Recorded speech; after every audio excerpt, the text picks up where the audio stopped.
بسم اللہ الرحمن الرحیم۔ السلام علیکم۔ نیوز انالیسز کی ایک نئی ایپیسوڈ کے ساتھ میں ہوں سید عارف بہار۔ ناظرین، بھارت کے وزیر دفاع راجناتھ سنگھ نے لیہ اور کرگل کے علاقے میں کرگل کی جنگ کے حوالے سے ایک تقریب سے خطاب کرتے ہوئے ایک بار پھر آزاد کشمیر کو اپنا موضوع سخن بنایا ہے۔ راجناتھ سنگھ نے کہا ہے کہ آزاد کشمیر یعنی ان کے بقول POK یعنی پاکستانی آکیپائڈ کشمیر بھارت کا اٹوٹ انگ ہے اور جلد ہی ایسا ہو کر رہے گا۔ انہوں نے اس بات پر حیرت کا اظہار کیا ہے کہ بابا امر ناتھ کس طرح اس طرف ہے اور ماتا شاردا اس طرف ہے۔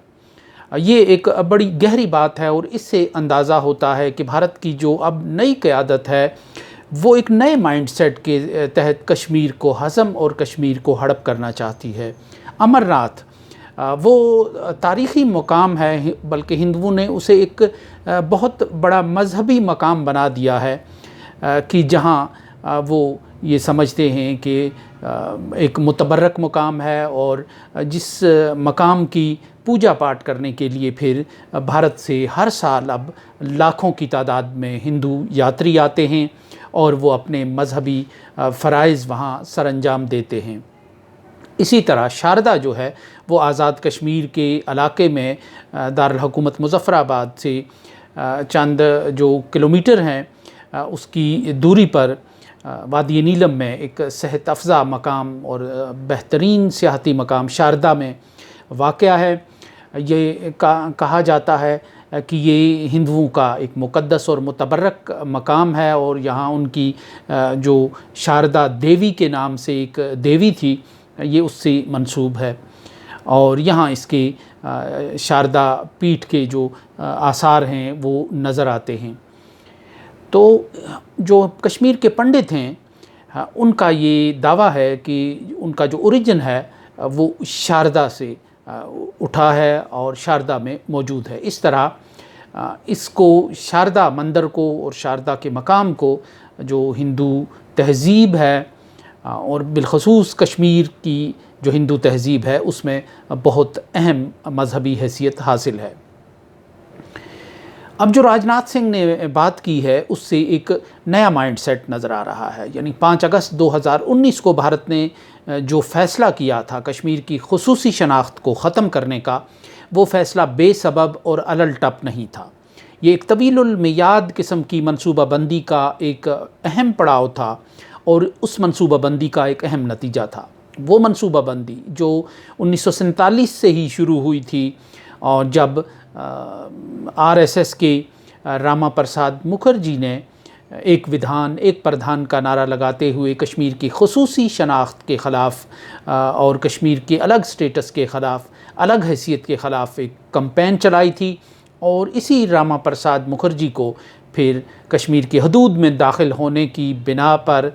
اس وقت کے جو ایڈمنسٹریٹر تھے شیخ محمد عبداللہ، انہوں نے گرفتار کر کے جیل میں ڈال دیا تھا اور وہیں اس کی موت واقع ہو گئی تھی۔ اس کے بعد سے اس کے مشن کو آگے بڑھانا یعنی کشمیر کی ہندوائزیشن، کشمیر کی جو پرانی قبل از اسلام حیثیت ہے اس کو بحال کرنا اور کشمیر کو بھارت میں مکمل طور پر فکری، نظریاتی، ثقافتی اور مذہبی اعتبار سے ضم کرنا، پھر وہ راما پرساد مکھرجی کا ایک مشن رہا اور بھارت کے جو ہندو انتہا پسند ہیں وہ اس جانب لمحہ بلمحہ قدم بقدم آگے بڑھتے رہے۔ 5 اگست 2019 اس کا ایک اہم پڑاؤ تھا جس کے نتیجے میں پھر وہ تمام سپیڈ بریکرز بھارت کے راستے سے ہٹ گئے کہ جن کی وجہ سے کشمیر کی خصوصی شناخت بحال اور برقرار تھی، یعنی وہ تمام دستوری رکاوٹیں دور کر دی گئیں کہ جو کشمیر کی انڈینائزیشن کی راہ میں اب ایک معمولی سی رکاوٹ بن کر رہ گئی تھی۔ اب کشمیر میں بھارت کا ہاتھ روکنے والا کوئی بھی نہیں ہے۔ وہ آبادی کا تناسب بھی تبدیل کر رہا ہے، وہ زمینوں پر بھی ہیلوں بہانوں سے قبضے کر رہا ہے اور وہ کشمیر میں امرناتھ یاترا کے نام پر بھی زمین ہتھیا رہا ہے۔ امرناتھ یاترا کو وہ گلوریفائی کر کے کشمیر کی قبل از اسلام کی حیثیت اور کشمیر کی اس دور کی حیثیت کو وہ بحال کرنا، اجاگر کرنا اور اس کو ابھارنا چاہتا ہے کہ جب وہ ہندو تہذیب کا ایک مرکز اور محور ہوا کرتا تھا۔ مقبوضہ کشمیر اور سری نگر کی حد تک تو یہ بات ہے، لیکن آزاد کشمیر کو بھی بھارت نے اپنے ایجنڈے سے فراموش نہیں کیا، اپنے ایجنڈے سے نہیں نکالا۔ وہ بدستور اس علاقے پر اپنی نظریں جمائے ہوئے ہے، اور اب وہ اس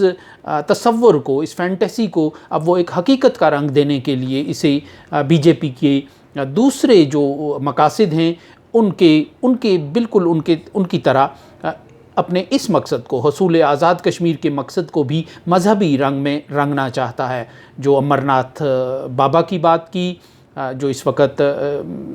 سری نگر میں، کشمیر کے علاقے میں اور جنوبی کشمیر میں واقع ہے،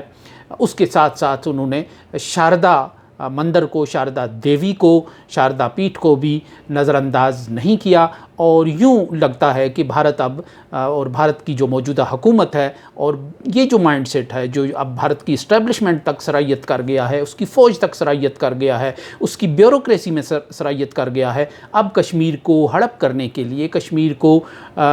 ہضم کرنے کے لیے اب محض پنڈت نہرو نے جو کشمیر پر کنٹرول کرنے کے لیے کشمیریت کو بنیاد بنایا تھا، اس نے کشمیر کو اپنی محبوبہ قرار دیا تھا، اس نے شیخ محمد عبداللہ کو شیشے میں اتارنے کے لیے کچھ مشترکات تراشی تھیں یا تلاشی تھیں۔ اب جو بھارت کی نئی قیادت ہے وہ بہت کھلے بندوں وہ اب اس سارے معاملے کو مذہبی رنگ دینا چاہتی ہے، نہ صرف وہ سری نگر کو ہڑپ کرنے کے لیے بلکہ مظفر آباد پر وہ اپنی نظریں گاڑے رکھنے کے لیے، جمائے رکھنے کے لیے وہ اس کو ایک نئے انداز کا مذہبی رنگ دینا چاہتی ہے۔ وہ ان لوگوں کو مجتمع اور منظم کرنا چاہتی ہے جنہیں 1947 کے فسادات میں جنہوں نے آزاد کشمیر کو چھوڑا۔ بہت بڑی تعداد میں ایسے ہندو موجود ہیں، ان کی باقیات موجود ہیں، ان کی اولادیں موجود ہیں بھارت کے طول و عرض میں، جموں و کشمیر کے مختلف علاقوں میں، جو آزاد کشمیر کے علاقوں سے نقل مکانی کر کے ادھر چلے گئے تھے۔ اب اس ساری قوت کو یکجا کیا جا رہا ہے حصول آزاد کشمیر کے لیے۔ چند برس پہلے بھارت کے وزیر اعظم نریندر مودی نے بھی یہ کہا تھا کہ وہ آزاد کشمیر پر شاید حملہ نہیں کریں گے، لیکن وہ ایسا بنائیں گے اس کشمیر کو، سری نگر کے علاقے کو، کہ آزاد کشمیر کے لوگ خود ان سے ملنے کی تمنا کریں گے اور کشش محسوس کریں گے۔ یہ تو ایک نعرہ تھا، لیکن بھارت اپنے اس ہدف کو نظروں سے اوجھل ہونے نہیں دیتا۔ اب اس کے لیے ایک نئی مذہبی بنیاد تلاش کی جا رہی ہے، تلاش کی جا چکی ہے۔ جس طرح کشمیر پر، کشمیر کی ہندوائزیشن کے لیے اور اس کا ہندو تہذیب اور ثقافت کے ساتھ تعلق جوڑنے، ثابت کرنے اور مضبوط کرنے کے لیے جس طرح کئی متس کھڑی کی جا رہی ہیں یا پرانی راکھ سے چنگاریاں تلاش کی جا رہی ہیں، اسی طرح آزاد کشمیر پر اپنے دعوے کو مضبوط کرنے کے لیے ثقافتی اور مذہبی اعتبار سے ایک نئی اسٹریٹجی تیار کی جا رہی ہے۔ اس ساری صورتحال کو دیکھتے ہوئے یہ لمحہ فکریہ ہے حکومت پاکستان کے منصوبہ سازوں کے لیے اور حکومتی کارپردازان کے لیے، کہ جو بھارت کے ساتھ دوستی کے لیے مرے جا رہے ہیں، جو بھارت کے ساتھ تعلقات کی بحالی کے لیے اور آلو پیاز کی تجارت کے لیے ہلکان ہوئے جا رہے ہیں۔ انہیں بھارت کے اس مائنڈ سیٹ کو پیش نظر رکھ کر از سر نو اپنی غلامانہ اور اپنی مدافعانہ پالیسی کا جائزہ لینا چاہیے۔ اس کے ساتھ ہی اجازت دیجیے، اللہ نگہبان۔